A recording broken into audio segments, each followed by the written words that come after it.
चला नमस्कार, जय हिंद, जय महाराष्ट्र। आता तुम्हाला वाटत असेल की भरपूर दिवस झाले, 5-6 दिवस झाले व्हिडिओ पडले नाही। पडण्याचं कारण काय झालंय की थोडीशी तब्येत डाऊन असल्यामुळे व्हिडिओ आले नाही। आणि हो, तू हो भरती या सिरीज मध्ये तुमचं पुण्याच्या मनापासून स्वागत करतो। आणि आपल्या या युट्यूब चॅनलवरती नवीन असाल तर नक्की आपल्या ह्या चॅनलला सबस्क्राईब करून ठेवा, ताकी तुम्हाला येणाऱ्या काळात नोटिफिकेशन पडत राहतील। आणि आपण जास्तीत जास्त आज उदाहरण बघणार आहोत आणि जास्तीत जास्त सांगण्याचा मी प्रयत्न करणार आहे।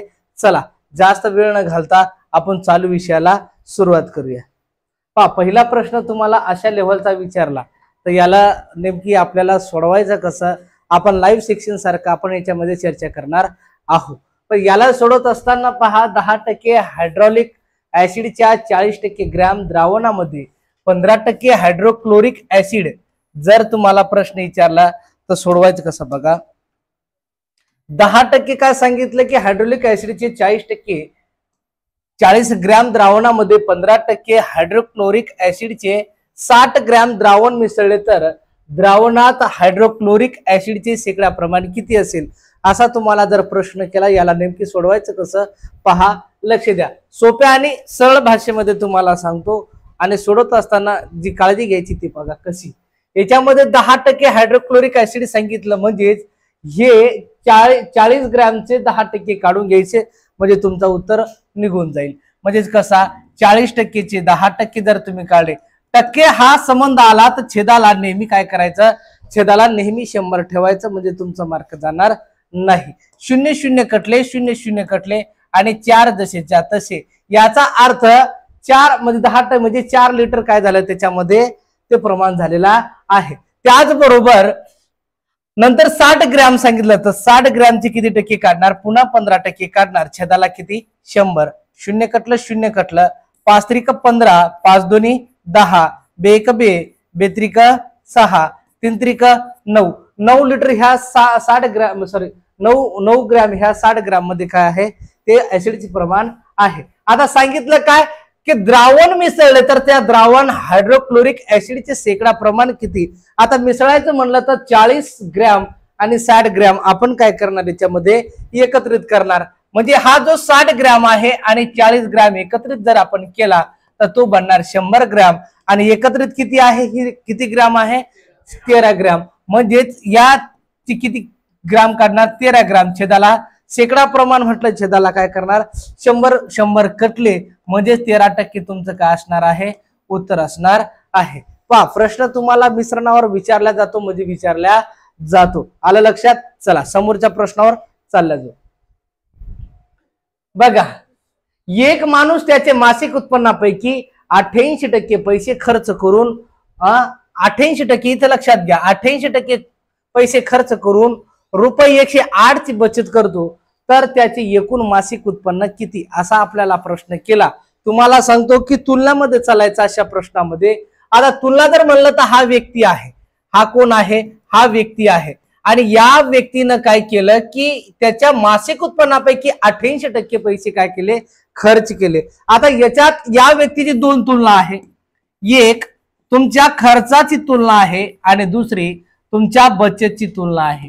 जर त्यांनी 88% काय केलं, खर्च केला, 88% पैसे खर्च केला, याचा अर्थ 88% खर्च केला म्हणजे त्या व्यक्तीजवळ किती टक्के रक्कम होती, 100% होती।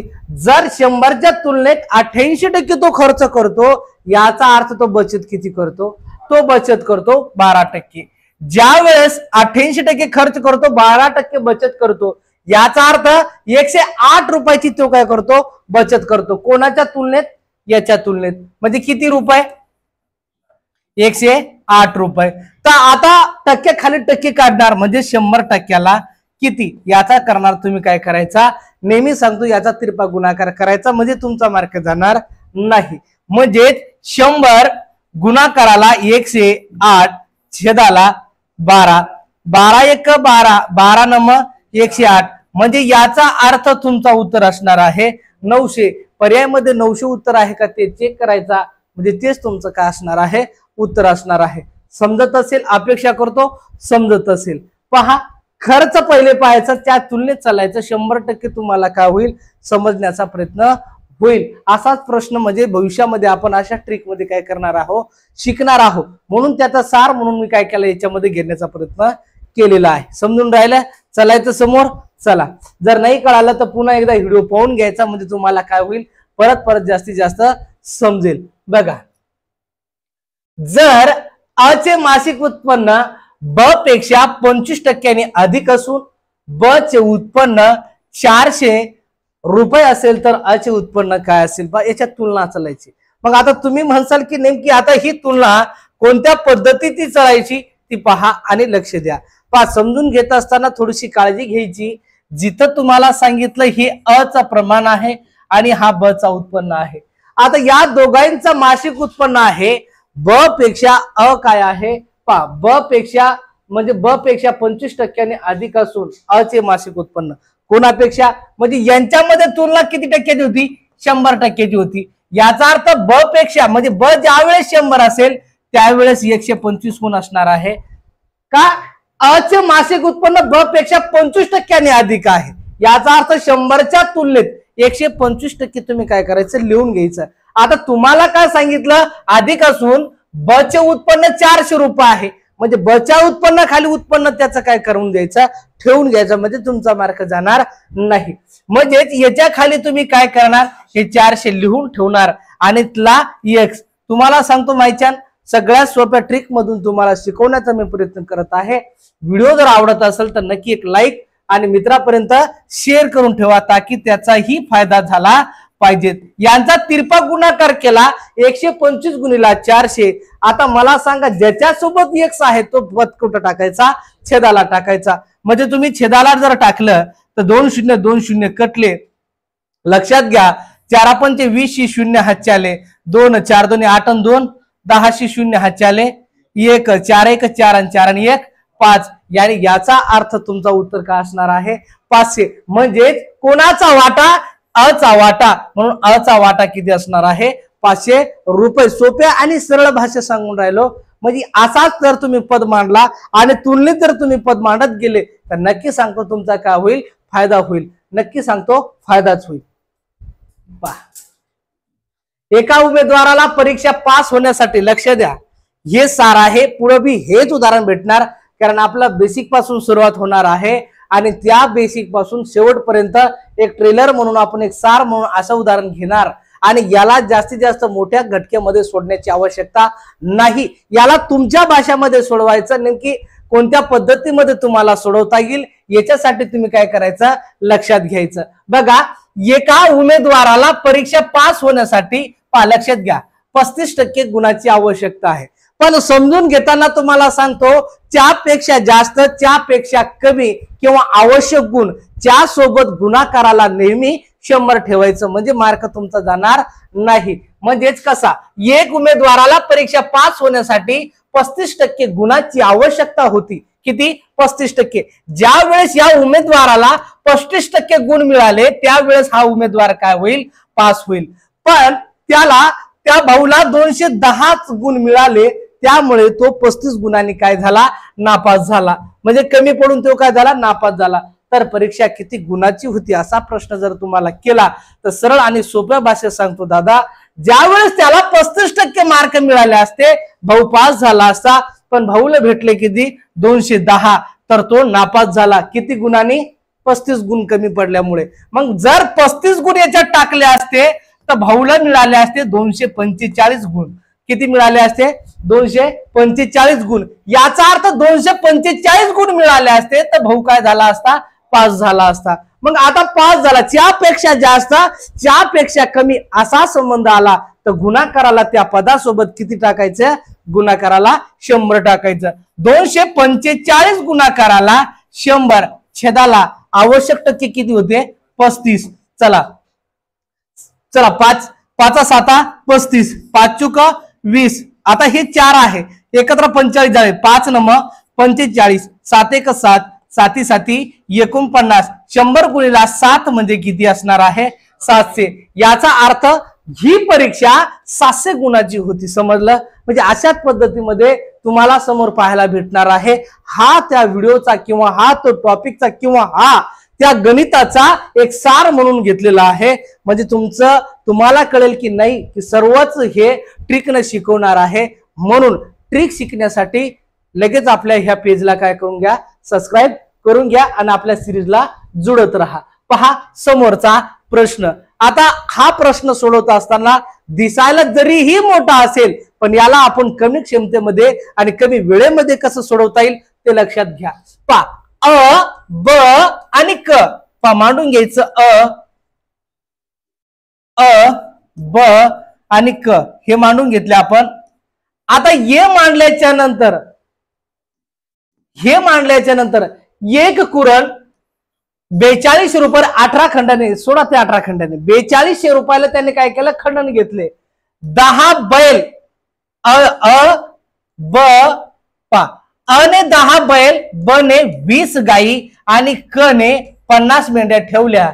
जर बैल गाय आणि मेंढी यांचे गवत खाण्याचे प्रमाण 5 यास 3 यास 2 असेल तर अ ब क यांचे प्रत्येकी खंडातील हिस्सा किती, असा जर आपल्याला प्रश्न केला दादा, याला सांगतो सोप्या पद्धतीत तुम्ही काय करू शकता, सोडवू शकता. अ ब क म्हणजे अ जवळ किती बैल, 10 बैल, ब जवळ 20 गाई आणि क जवळ 50 मेंढ्या आहे. मग आता यांचा जो गवत खाण्याचा प्रमाण आहे तो म्हणजे 5 यास 3 यास 2.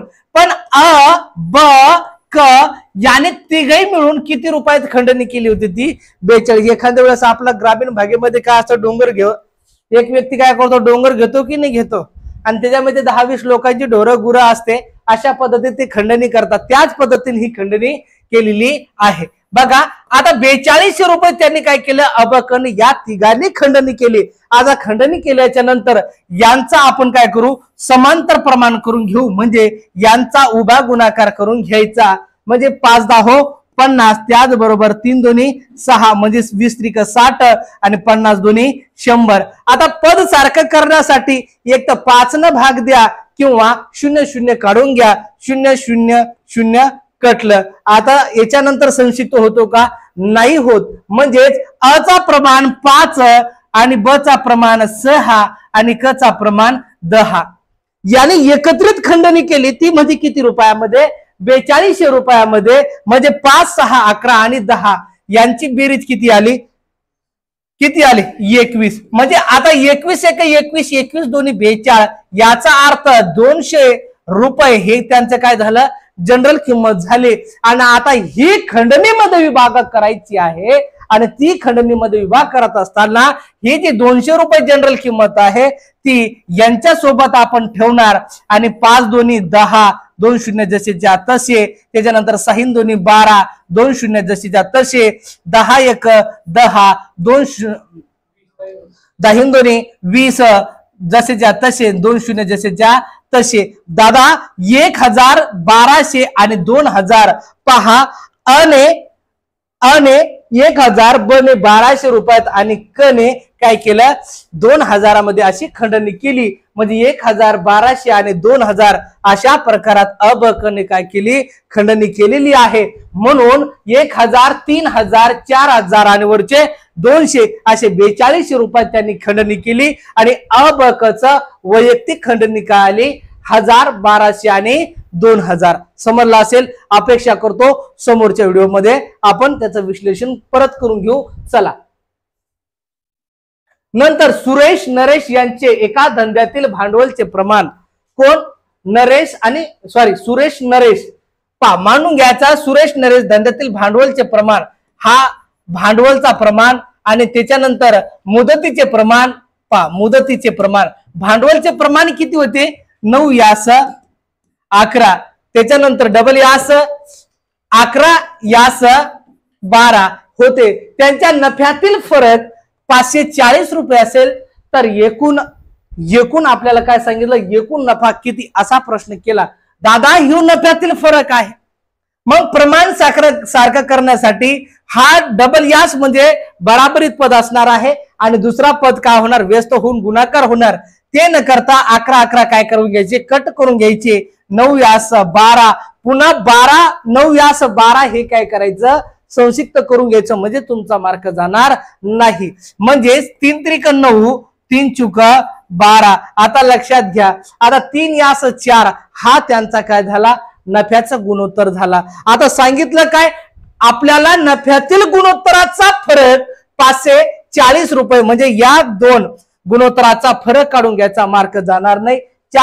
3 यास 4 मधला फरक असणार आहे 1 आणि त्याच्या नफ्यातील फरक असणार आहे 540. म्हणजे जर 540 ला आपण छेदाला 1 टाकलं म्हणजे आपल्याला भेटणारा उत्तर 540 हा तुमचा जनरल किंमत झाला. आता सांगितलं का एकूण नफा किती, मला सांगा. हा एक नफा कोणाचा, सुरेशचा आणि नरेशचा हा एक नफा, पण यांचा एकत्रित नफा सांगितलेला आहे म्हणून दोन्ही नफ्याची बेरीज किती होणार, 4 आणि 3 7. म्हणजे 540 गुणाकाराला 7 ठेवायचा आणि बरोबर पहा 7 चुक 28 ही 8 हातच्याले 2 5 7 35 आणि 2 किती 37 आणि हा 0 जशाच्या तसं, म्हणजे 3780 रुपये हा त्यांचा काय होईल, नफा राहील. कोणाचा, तो राहील सुरेश आणि नरेशचा. म्हणून पर्याय क्रमांक 1 याचा काय असणार आहे, उत्तर असणार आहे. समजत असेल, अपेक्षा करतो पुढच्या उदाहरणावर चालल्या जाऊ. बघा, जेवढ्या किमतीत 21 किलोग्राम साखर घेतली, जेवढ्या किमतीत 21 किलोग्राम साखर घेतली आणि तेवढ्याच किमतीत 20 किलोग्राम साखर विकली. लक्षात घ्या, 20 किलोग्राम काय केली, साखर. ज्या वेळेस ही साखर खरेदी केली, खरेदी केवढ्यात केली, ती केली 21 किलोग्राम आणि त्याच्यानंतर विक्री किती किलोग्राम केली, 20 किलोग्राम विक्री केली. आता मला सांगा, मी ज्यावेळेस 21 किलो साखर घेतली आणि 20 किलो साखर विकली, पण माझी बराबरी 21च्या तुलनेत झाली केव्हा, ज्या वेळेस मी 20 किलो साखर विकली त्यावेळेस माझी बराबरी झाली कुठं, 20 किलोच्या विक्री बरोबरीत माझी खरेदी वसूल झाली. याचा अर्थ मला 1 किलो साखर काय झाला, निव्वळ नफा झाला. कोणत्या किमतीवर, खरेदी किमतीवर. आता खरेदी किंमत जरी 21 असेल पण याच्या तुलनेत 20 किलो ज्या वेळेस विकलं, मी 20 केजी ज्या वेळेस विकलं त्यावेळेस मला खरेदीच्या बराबरीत काय झालं, माझा नफा निघून गेला. मला उरला किती, 1 किलो. म्हणून माझी खरेदी किंमत असणार आहे 20 किलो. गुणाकाराला शेकडा प्रमाण विचारल्याच्या नंतर गुणाकाराला नेहमी काय करायचं, 100 ठेवायचं, मार्क जाणार नाही. बघा, 0 कटलं 0 कटलं, बे 1 बे, बे 5 10 बराबर 5% काय होईल, त्याला शेकडा नफा होईल. पर्याय क्रमांक 1 तुमचं उत्तर असणार आहे. चला, समोरचा प्रश्न सांगितलं काय, आणि आपले घड्याळ 270 रुपयाला विकले. लक्षात घ्या, प्रश्न खूप जबरदस्त आहे, म्हणजे चॅलेंजिंग प्रश्न आहे, व्यवस्थित आहे. असा सहज म्हणून घ्यायचा म्हणून घेत नाही मी, सगळेच प्रश्न चांगले घेण्याचा प्रयत्न करतो. आणि आपले घड्याळ 270 रुपयाला विकले, त्यात त्याचे 10% नुकसान झाले. किती, 10%. ज्या वेळेस तो बाजारामध्ये गेला त्याला सांगितलं आता ही घड्याळ आहे, ही घड्याळ 270 रुपयाला घेतली, मग त्यावेळेस 10% नुकसान झाले. ज्यावेळेस विकलं ना, आता मी दुकानदार आहे, मी विकायलाच बसेल आहे, मी विकायला बसेल आहे, तर मी काय केलं, 270 रुपयाला तुम्हाला दिली, 270 रुपयाला दिली. पण तुम्ही का दिली मी तुम्हाला, तुम्ही माझे मित्र आहात म्हणून मी तुम्हाला स्वस्त दिली, पण त्याच्यामध्ये माझा किती घाटा झाला, 10% घाटा झाला. जर मी किंवा त्याने 350 रुपयाला विकले असते तर त्या व्यवहारात किती त्याला फायदा झाला असता. पण आता विकली मी केवढ्याला ही घडी, मी ही घडी विकली 270 रुपयाला आणि मला 10% काय करावं लागला, घाटा सहन करावा लागला. म्हणजेच मी काय केलं की मला 100% दाम घ्यायचं होतं, पण मी या तुलनेत काय केलं, 10% मी काय केला, घाटा सहन केला. म्हणजे याचा अर्थ मला पुढच्या पार्टीने किती रुपये रक्कम जमा केली, 90% रक्कम जमा केली. ज्यावेळेस त्याने 90% रक्कम जमा केली त्यावेळेस मला किती रुपये दिले, 270 रुपये. तर मी म्हणलं असतं मला 100% रक्कम जर तुम्हाला जमा करायची असती तर मला किती रुपयाला तुम्हाला विकावं लागली असती ते पहा.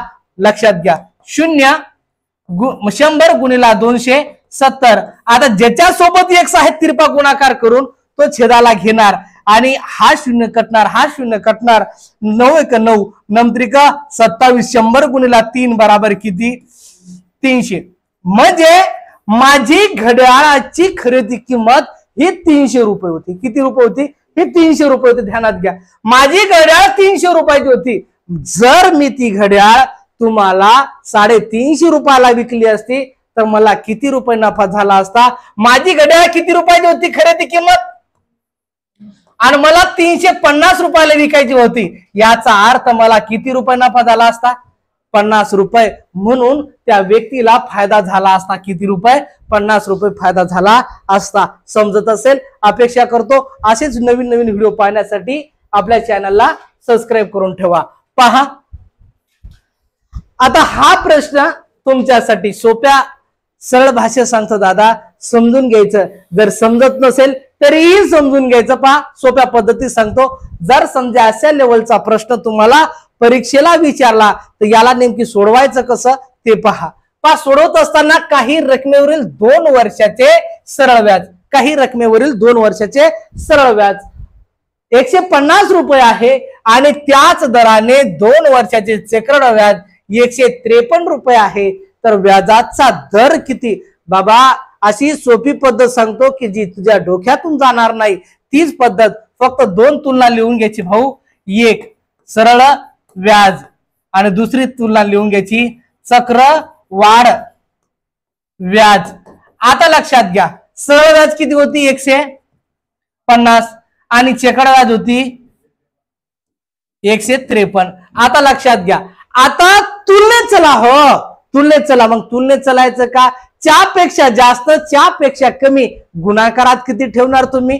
मागे बी सांगितलं 100 ठेवायचं. म्हणून याच्यामध्ये च्यापेक्षा जास्त च्यापेक्षा कमी असा जर संबंध आला असेल दादा, लक्षात घे याच्यातला संबंध कितीचा फरक आला? 3चा फरक आला. याला गुणाकाराला काय ठेवायचं सांगितलं मी? 100 नेहमी. आता लक्षात घ्या, जो सरळ व्याज आहे सरळ व्याजाच्या तुलनेत चला. हो, आपल्याला टक्केवारी काढायची ना. मग सरळ व्याज काय दिलेलं होतं? 2. आता हा जी तुलना आहे हा किती वर्षाचा सरळ व्याज आहे? 2 वर्षाचा आहे. पण याची तुलना कशामध्ये करायची? तुम्हाला एका वर्षात करायची. मग एका वर्ष 2 वर्षाचा व्याज किती झाला? 150 रुपये. पण एका वर्षाचा व्याज जर विचारात घेतला तर तो किती रुपये झाला? 75 रुपये एका वर्षाचा व्याज झाला. आणि हा एका वर्षाचा व्याज काय करायचा? याला छेदामध्ये टाकायचा. 25 त्रिक 75, 25 चूक 100, 3 3 कटले बराबर 4% हा व्याजाचा दर असणार आहे. आहे का पर्यायामध्ये 4% दर? आहे की नाही? आहे. सोपं खरं सांगा. जर सोपं असेल ना तर लाईक नक्की करा. आणि हो, अजून बी सांगायचं काम पडू देऊ नका. नवीन असाल तर सबस्क्राईब करा. बघा, एका रकमेचे 2 वर्षाचे सरळ व्याज 150. आता हा चेंज आहे. याच्या पाठीमागच्या उदाहरणात आपण काय काढलं? आपण काढलं काय? दर काढला. आता पहिले दर माहिती करणं गरजेचं आहे. आणि जोपर्यंत आपल्याला दर कळणार नाही तोपर्यंत आपल्याला रक्कम कळणार नाही. मग रक्कम करण्यासाठी पहा आणि लक्ष द्या. समोरच्या उदाहरणावर काढून घेऊ. एका रकमेचे 2 वर्षाचे सरळ व्याज 150 रुपये आहे व 2 वर्षाचे चक्रवाढ व्याज 153.75 रुपये आहे. तर ती रक्कम कोणती? आता रक्कम काढायची. मग रक्कम काढत असताना सोपी पद्धत सांगतो, लगेच आरबळायचं नाही. आता तुम्हाला काहीला वाटत असेल की बाबा मी शिकलोच नाही, मला जमन हे. पण ज्या वेळेस तुम्ही टॉपिक वाईज व्हिडिओ पासाल किंवा टॉपिक वाईज व्यवस्थित क्लास करसाल तोपर्यंत ह्या गोष्टी जास्तीत जास्त समजणार नाही. पण जोपर्यंत तुम्ही रेग्युलर क्लास किंवा रेग्युलर बॅच किंवा रेग्युलर व्हिडिओ जर तुम्ही पाहिला तर नक्की तुम्हाला काय होईल? फायदाच होईल. असा वेळ तुमचा वाया जाऊ देणार नाही याची मी तुम्हाला गॅरंटी देतो. पहा, लक्षात घ्या. आता परत तीच मांडणी करू आपण. लिहिलं काय मी इथं? सरळ व्याज. मी लिहिलं इथं चक्रवाढ व्याज. चक्रवाढ व्याज लिहिलं. आता सरळ व्याज किती होतं? 150 रुपये आणि चक्रवाढ व्याज होता 153.75 रुपये हा चक्रवाढ व्याज होता. मग आता याच्यात आपल्याला पहिले दर काढायचं. दर काढायचं म्हणलं तर मागच्या व्हिडिओमध्ये किंवा मागच्या उदाहरणामध्ये आपण दर कसा काढायचा ते शिकलो पहिले. आता परत याच्यात बी दर काढायचा शिकून देतो. दादा लक्षात घे, पहिले काय करायचं? याच्यातला फरक काढा. पाळला की काढला? किती फरक असणार आहे? 75. च्या पेक्षा जास्त च्या पेक्षा कमी असेल दादा गुणाकारात किती घेणार 100. म्हणजेच गुणाकाराला 100 टाकायचा आणि छेदाला 150 ने टाकायचा. हा जो आहे हा व्याज 2 वर्षाचा आहे. किती वर्षाचा आहे 2 वर्षाचा आहे. ज्याला तुम्ही एका वर्षात करा ना हो. एका वर्षाचा व्याज किती असणार आहे तुमचा 75 रुपये. किती रुपये असणार आहे 75. आता तेच 75 उचला छेदाला टाका. पहा लक्षात घ्या 75 काय करा छेदाला टाका. आता छेदाला 75 तुम्ही टाकले किती स्थळानंतर दशांश आहे 2 स्थळानंतर. किती स्थळानंतर आहे 2 स्थळानंतर. म्हणजेच सरळ सरळ किती शून्य वाढले 2 शून्य. छेदामध्ये 2 शून्य का वाढवले अंशामध्ये 2 स्थळानंतर दशांश आहे म्हणून आता हे दशांश काटण्यासाठी 2 शून्य वाढे म्हणून हे 2 शून्य 2 शून्य कटले. चला एक तर 5च्या पट्टीत चला किंवा 25च्या पट्टीत चला किंवा 5 5 25 आणि 7 5 35. याचा अर्थ 350 आणि 25 375 म्हणजे 75 1 75 आणि 75 5 375. लक्षात घे हे पट्टीत पाडेपाठ असते. लक्षात ते तुम्ही पण करू शकता. म्हणून बराबर किती टक्के 5% हा तुमचा झाला दर कशाचा सरळ व्याजाचा किंवा चक्रवाढ व्याजाचा. आता मुद्दल काढण्यासाठी हे तुम्हाला सरळ व्याजाच्या तुलनेत चालावं लागणार आहे आणि सरळ व्याज किती वर्षाचा होता 2 वर्षाचा. किती होता 150 रुपये. सरळ व्याजासोबत गुणाकाराला नेहमी 100 ठेवायचे. लक्षात घ्या च्यापेक्षा जास्त च्यापेक्षा कमी तरीही गुणाकाराला 100 आणि व्याजासोबत कोणत्या सरळ व्याजासोबत कधीही गुणाकाराला काय ठेवावं लागेल 100च ठेवावं लागेल. म्हणून 100 गुणाकाराला व्याज किती होते 150. किती वर्षाचा 2 वर्षाचा. दर काय होतं भाऊ 5. जसं तसा 5 1 5 5 3 15 शून्य वरी टाकून दिलं.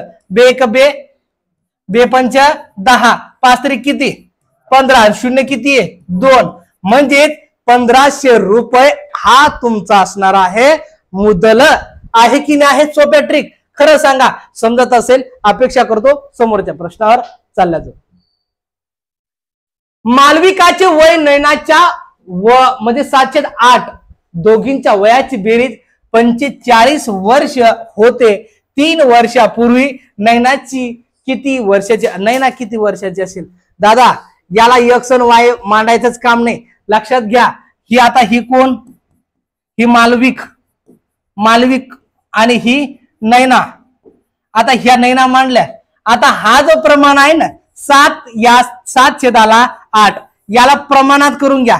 या छेदाला कशात करून घ्या प्रमाणात करून घ्या. सुरुवात 7 पासून आहे म्हणजे 7 यास 8 अशी मांडणी करून घ्यायची. एक्स आणि वाय मांडायची आवश्यकता नाही. वैवारीचा व्हिडिओ पाहून घेसाल आपला बायो मध्ये जाऊन तुम्हाला नक्की त्याचा फायदा होईल. आणि हो 7 यास 8 पण या मालविक आणि नैना यांच्या दोघींच्या वयाची बेरीज किती होणार 45 वर्ष. 45 यानी मालविकचं प्रमाण 7 नैनाचा 8 या दोन्हीची बेरीज किती 7 आणि 8 15. किती 7 आणि 8 15 15 1 15 15 3 45. आता ही तुमची आली जनरल किंमत. आता विचारू द्या कोणाचा बी 3 जर मधात टाकले तुम्ही जर म्हणा मालविकचं सांगा बरं 7 3 21 म्हणा नैनाचं सांगा बरं 8 3 24. आता ह्यो वय कधीच आलं आजचं वय आलं. पण इथं काय सांगितलं 3 वर्षापूर्वी. आता पहिलाच झपका बसतो इथं पहिलाच पर्याय 24 आहे पण 24 याचं उत्तर नाही. 3 वर्षापूर्वी सांगितलेलं आहे म्हणून याच्यातून 3 आपण मायनस करणार आणि 3 जर मायनस केलं येणारा उत्तर 21 असणार. म्हणून 21 वर्षाची काय असणार आहे 3 वर्षापूर्वी नैना असणार आहे. माहिती सांगा कळून राहिले की नाही कळून राहील पहा. चला समोरचा प्रश्न. इथं वाय पाहिजेत इथं झेड पाहिजेत आणि इथं वाय पाहिजेत. ते 4 4 झाले ते वाय झेड पाहिजेत पहा आणि इथं 2च्या जागी झेड पाहिजेत. चला लक्षात घ्या एक्सचे वय वायच्या वयाच्या दुप्पट. सोपं सांगतो अशी सोपत पद सांगतो ना विषयच नाही. बघा एक्सचे वय वायच्या वयाच्या दुप्पट आणि झेडच्या वयाच्या तिप्पट आहे. वायचे वय 30 वर्ष असल्यास झेडचे वय किती. सोपी पद सांगतो दादा लक्षात घे. एक्स वाय आणि झेड लिहून घेतलं तुलनेत. चला एक्सचे वय वायच्या वयाच्या दुप्पट आणि झेडच्या तिप्पट. वायच्या दुप्पट झेडच्या तिप्पट. जर झेड 2 पट मानला आपण झेड 2 पट मानलं, झेड 2 पट, मग हा किती पट? 6 पट. याचा अर्थ वायच्या दुप्पट म्हणजे हा किती पट? 3 पट. 3 ची दुप्पट किती? आता लक्ष द्या, वाचा. 1 चे वय वायच्या दुप्पट, 1 चे वय वायच्या दुप्पट आहे का? अरे बोला, आहे, वायच्या दुप्पट आहे. आणि झेडच्या तिप्पट आहे का? बेत्री का 6 तिप्पट आहे. म्हणून आता याच्यामध्ये काय सांगितलं? वायचं वय दिलेलं आहे. वायचं वय किती दिलेलं आहे? 30 वर्ष. जर वायचं वय दिलेलं असेल तर वायचा प्रमाण जर आपण छेदाला टाकला, आपल्याला भेटती दादा जनरल किंमत. म्हणजेच कसा? 3 एका 3, 3 एका 3, 10 जी भेटली तुम्हाला जनरल किंमत भेटली. आता विचारलं कोणाचं वय? झेडचे वय किती? तर झेडचे किती प्रमाण आहे? 2. म्हणजे 10 गुणिला 2 बराबर 20. म्हणजे 20 वर्ष कोणाचं वय असणार आहे? झेडचं वय असणार आहे. आहे की नाही सोपं? याच्यापेक्षा ही सोप्या पद्धतीत मी शिकवणार आहे. आणि आतापासून सबस्क्राईब करून ठेवा म्हणजे फायदा होईल. चला समोरचा प्रश्न. एक मुलगा रुळाच्या बाजूने ताशी 9 किमी वेगाने धावत असून रुळाच्या बाजूने धावून राहिला. लक्षात घ्या, रुळाच्या बाजूने धावून राहिला. एक 200 मीटर लांबीची गाडी रुळावरून ताशी 45 किमी वेगाने त्याच दिशेने धावत. इथं लक्षात घ्या, त्याच दिशेनं, इथं महत्वाचं आहे, त्याच दिशेने धावत आहे. मुलगा गाडीच्या पुढे 240 मीटर अंतरावरून धावत असल्यास किती वेळात गाडी त्या मुलाला ओलांडून जाईल? असा आपल्याला प्रश्न केला. सोप्या पद्धतीत सांगतो, 2 गोष्टी समजून सांगतो दादा. आता ही ट्रेन आहे, आता ट्रेनची ही दिशा आहे पहा. आता ही ट्रेनची दिशा आहे. आता दोन्ही ट्रेनची काय आहे? एकच दिशा. मग जर दोन्ही ट्रेनची एकच दिशा असेल तर वेगाची काय होणार? वजाबाकी. वेगाची काय होणार? वजाबाकी. पण ज्यावेळेस एक ट्रेन या दिशेला, एक ट्रेन विरुद्ध दिशेला, जर दिशा विरुद्ध असेल पहा, इथं समान टाकतो, समान दिशा, आणि इथं टाकतो विरुद्ध दिशा. ज्यावेळेस जर ट्रेन असेल, व्यक्ती पहा, व्यक्ती पण लक्षात घ्या, व्यक्ती पण लक्षात घ्या, व्यक्ती पण लक्षात घ्या, व्यक्ती पण. जर व्यक्ती असेल किंवा ट्रेनचा असेल, जर विरुद्ध दिशेला असेल दादा, तर वेगाची काय होणार? बेरीज होणार. लक्षात घ्या. गाडी, आता अंतराची बेरीज कशी होते? ज्यावेळेस गाडी स्वतःचा अंतर प्लस बोगद्याचा अंतर प्लस पुलाचा अंतर प्लस, तुम्हाला सांगतो प्लॅटफॉर्मचा अंतर. गाडी स्वतःचा अंतर प्लस बोगद्याचा अंतर प्लस पुलाचा अंतर प्लस प्लॅटफॉर्मचा अंतर एकत्रित पार करते. त्यावेळेस गाडी स्वतः अंतर पार करून तिथं वेळ ठरते. वेळ कुठं ठरते? इथं ठरते. मग जाऊ द्या, सोडा, आपल्या या उदाहरणावर चालून जाऊ. आता गाडी एकाच दिशेनं आहे आणि मुलगा बी त्याच दिशेनं आहे. मुलगा किती वेगाने पळून राहिला? 9 किलोमीटरच्या अंतरानं, 9 किलोमीटर प्रति तासच्या अंतरानं. आणि जी ट्रेन आहे ती ट्रेन एका दिशेनं आहे, त्या दिशेने ट्रेन आहे आणि त्या ट्रेनची चाल आहे 45 किलोमीटर प्रति तास. आता दोन्ही एका दिशेनं असल्यामुळे वेगाची काय होणार? वजा बाकी. मग वजा बाकी म्हणजेच काय? 36 किलोमीटर प्रति तास. आता लक्षात घ्या, गाडी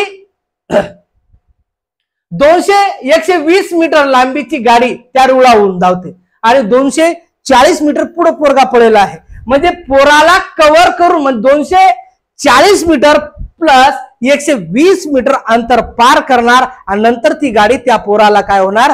क्रॉस होणार. म्हणजेच गाडी किती अंतरात? 240. त्याचबरोबर सॉरी, पोरगा पुढे 240 आणि गाडीची 120, म्हणजे दोघांची बेरीज किती असणार आहे? 360. आता 360 मीटर एकूण अंतर पार करणार. त्यावेळेस गाडी तुम्हाला वेळ दर्शवणार. मग वेळ दर्शवणार ती पहा कशी. म्हणजेच इथं मीटर खाली मीटर आणि सेकंद खाली सेकंद लिहा. आता हे किलोमीटर प्रति तास आहे, याला मीटर मध्ये रूपांतरित करा आणि किलोमीटर प्रति तासला जर मीटर मध्ये रूपांतर करायचं असेल दादा, तर याला 1000 काय करावं लागेल? गुणावं लागेल. म्हणजे तुमचा मार्क जाणार नाही. म्हणजे सरळ सरळ 36 गुणला 1000 म्हणजे 36,000 मीटरासोबत. मला सांगा किलोमीटरासोबत सेकंद राहणार, म्हणून 3600 सेकंद टाकून घ्यायचे आणि जी गाडी आहे 360 मीटर एकूण अंतर पार करणार, मीटर खाली मीटर टाका, 360 ला किती याचा करायचा तिरपा गुणाकार, 360 गुणाकाराला 3600 छेदाला 3600 3 शून्य कटले, 36 कटले, बराबर 36 सेकंदात ती ट्रेन त्या मुलाला काय करेल, पार करेल. अशा सोप्या भाषेत मी तुम्हाला शिकवणार आहे. कधी ज्यावेळेस टॉपिक वाईज झाले ना त्यावेळेस बिलकुल तुम्ही समाधान राहाल अशा पद्धतीत मी तुम्हाला शिकवणार आहे. समजत असेल अपेक्षा करतो. पुढच्या उदाहरणावर पहा. आता पुणे या बस स्थानकावर तुम्ही बसेल आहे. पुणे तुम्हाला कुठेतरी जायचं आहे, म्हणजे एका बस स्थानकावरून पुणे गाडी कुठेतरी बसेल असेल. तुम्ही सिंदखेड राजा, कुठं दळोगा राजा, बुलढाणा, म्हणजे जवळचे लोकेशन सांगून देतो, मेहकर, चिखली या बस स्टँडवर तुम्ही बसेल आहात. त्यावेळेस पुणे गाडी 15 मिनिटापूर्वी गेली असं सांगितलं. आता तुम्ही बसेल आहे एका बस स्टँडवर, असं मनन चिंतन करत बसलेले आहात आणि ही जी गाडी आहे तुमची, ही गाडी तुमची 15 मिनिटापूर्वी निघून गेलेली आहे. आता 15 मिनिटापूर्वी ही गाडी निघलेली आहे. तुम्ही काय केलं, न थांबता काय केलं की डेपो मॅनेजर कडे गेले आणि त्यांना विचारलं की बाबा एक बस स्थानकावर पुणे गाडी 15 मिनिटापूर्वी गेली, आता गाडी 3:15 वाजता आहे. किती वाजता आहे? 3:15 आहे. म्हणजे ती गाडी 3:15 वाजता आहे. प्रत्येक तासाला पुण्याला जाण्यासाठी गाडी आहे. प्रत्येक तासाला किती तासाला? आता याचा अर्थ 3:15 ला लागेल पुढची गाडी. ज्यावेळेस हा भाऊ चर्चा करा लागला मॅनेजर सोबत की साहेब गाडी, तर त्यावेळेस साहेब सांगितलं अरे बाप तू लवकर आला नाही, 15 मिनिटं उशिरा आला, गाडी निघून गेली, आता पुढची गाडी तुला परत 3:15 ला लागेल. मग 3:15 ला लागेल याचा अर्थ 15 मिनिटं पूर्वी झाले, 15 मिनिटं पूर्वी झाले आणि हा 15 मिनिटा नंतर गेला. म्हणजेच हे 15 आणि 15 30, म्हणजे याने की तो किती वाजता चर्चा करणार त्या व्यक्तीला? 2:30 वाजता त्या व्यक्तीला जाऊन तो भेटला आणि त्यावेळेस चर्चा करण्याची वेळ सांगितली. तर हे संभाषण किती वाजता झाले असतील? तर ते संभाषण 2:30 वाजता झाले असेल. समजलं? चला समोरच्या प्रश्नावर.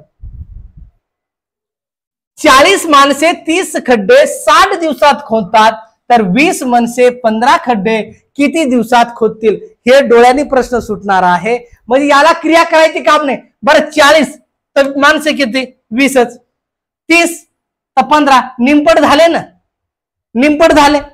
मग कामावर काही परिणाम झालाच नाही ना, कामावर काहीच परिणाम झाला नाही. म्हणजे दिवस तेवढेच लागतील, दिवस केवढे लागतील?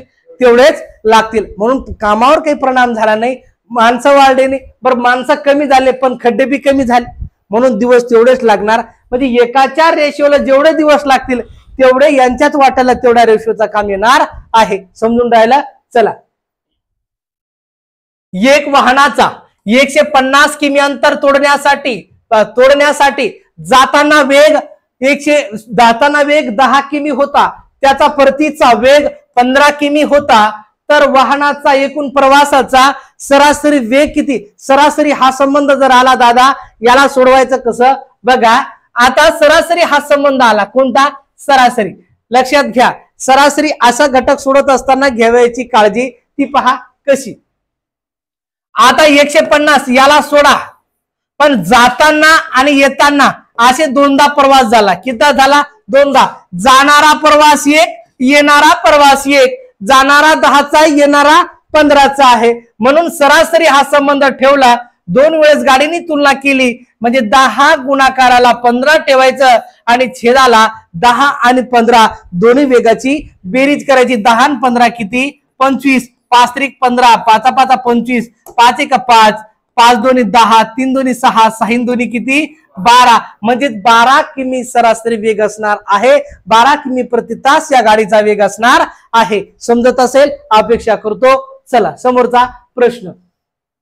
एक शेतकरी एका जनावर असलेले एका जोडखुटीस बांधतो. एक जनावर वाढली की 3 खुट्यामध्ये 2 जनावरे बांधतो, तर 4 जनावरे बांधण्यास त्यास किती खुट्या लागतील?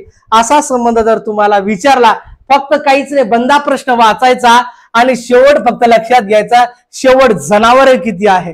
जर जनावरे 5 असतील तर 6 खुट्या लागतील, जर जनावरे 7 असतील तर 8 खुट्या लागतील. इथं जनावरे 4 आहे तर म्हणून खुट्या किती 5 लागतील. म्हणून इथंच तुमचं उत्तर असणार आहे 4 जनावर अधिक 1 खुटी वाढली म्हणजे 5 खुट्या लागतील. पर्याय क्रमांक 2 तुमचा उत्तर असणार आहे. मार्क जाणार नाही. जर 10 जनावरे असतील तर 11 खुट्या, 12 जनावरे असतील तर 13 खुट्या, एकच खुटी वाढवायची. लक्षात घ्या. समोरचा प्रश्नावर चालल्या जाऊ. आणि हो, एक बुद्धिबळ स्पर्धेत 20 स्पर्धक होते.